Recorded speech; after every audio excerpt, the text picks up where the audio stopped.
말띠. 말띠. 사실이에요? 고집이 세다. 네. 고집이 센 건 사실이죠.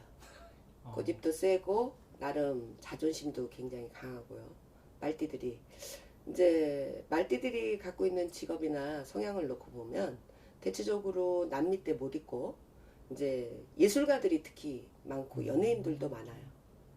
말띠 양띠. 근데 어떤 띠든 고집은 다 있죠.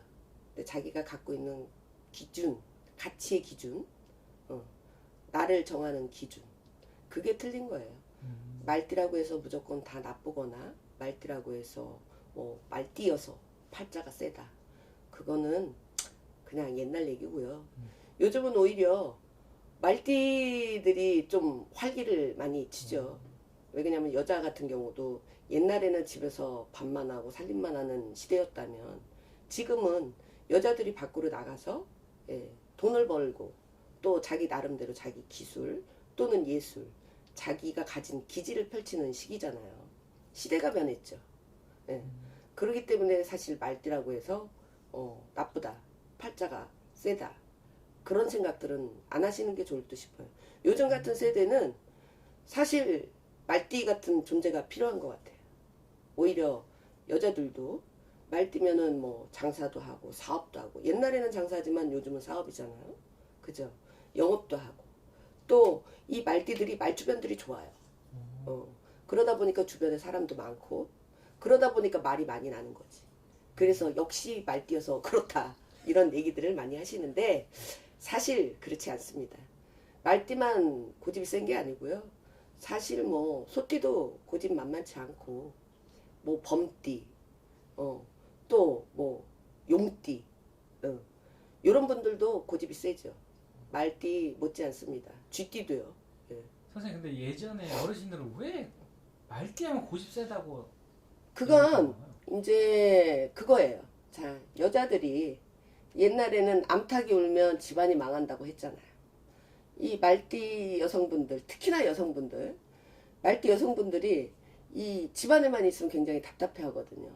근데 뭔가 자기 거를 뭔가 하고 싶은데 옛날에는 어른들이 있으니까 눈치 보느라 그런 걸 못 했잖아요. 그러다 보니까 참고 사는 거예요.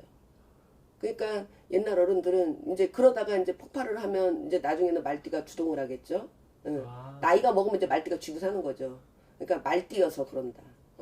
그리고 말띠 여성들이 대체적으로 이제 막 억울하고 분하고 그리고 좀 희망이 없으면 그걸 참지 못해요.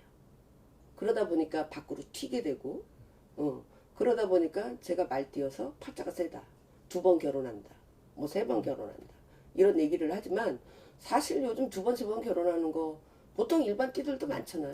흉도 안 되고. 그렇지만 옛날에는 그게 흉이 됐던 거예요. 그래서 유독 말띠한테만 그런 관심들을 보이시는 것 같아요. 그렇지만 다른 띠들도 그런 게 많았다는 거. 선생님, 또 말띠하면 궁금해하는 점이, 말띠와 잘 맞는 띠는 뭔가요? 말띠랑 잘 맞는 띠. 자, 철학이나 사주로 봤을 때, 자, 오미, 육합이 들죠. 양띠랑 잘 맞고. 또, 인호술. 그래서 개띠, 범띠, 말띠. 삼합이 든다고 해서 사업의 동업자, 뭐, 아니면은 뭐, 이제, 반려자. 그렇다고 하지만, 사실, 실질적으로 그렇게 다 맞진 않아요. 말띠하고 양띠라고 해서 육합이 든다고 해서 집안이 부자가 되고 뭐 자손이 창성을 하고 부경화를 누릴 것 같지만 절대 그렇지 않습니다. 그러면 말띠 결론적으로 어떤 것 같아요? 결론적으로 저는 말띠들 좋다고 생각해요. 이제 요즘 시대 같은 경우에 잘 맞는 띠다. 자기 주장 제대로 펼치고 또 이 말띠들이 감수성이 예민하고 섬세해요. 그러다 보니까 예술가들이 많아. 그러니까 그런 자기 분야에서 열심히 자기의 능력을 펼칠 수 있는 띠다. 나는 그렇게 생각해.